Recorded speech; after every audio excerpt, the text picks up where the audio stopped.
你全都听到了。我倒要看看你们有什么事儿瞒着我。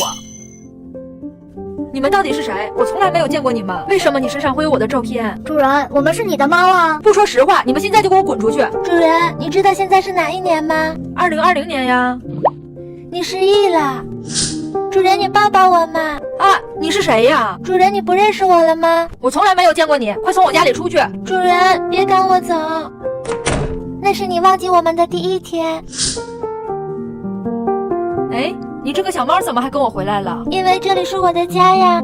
你说什么呢？这怎么会是你家？你是不是走错路了？你不记得吗？昨天是你把我赶出去的。怎么可能？我从来都没有见过你。不管头一天发生过什么，第二天你总是会全部忘掉。我们只能一遍遍地重新向你介绍自己的名字，但你却忘了我们的名字都是你给的。后来我们每天用同样的方法装作流浪猫留在你的身边，我想让你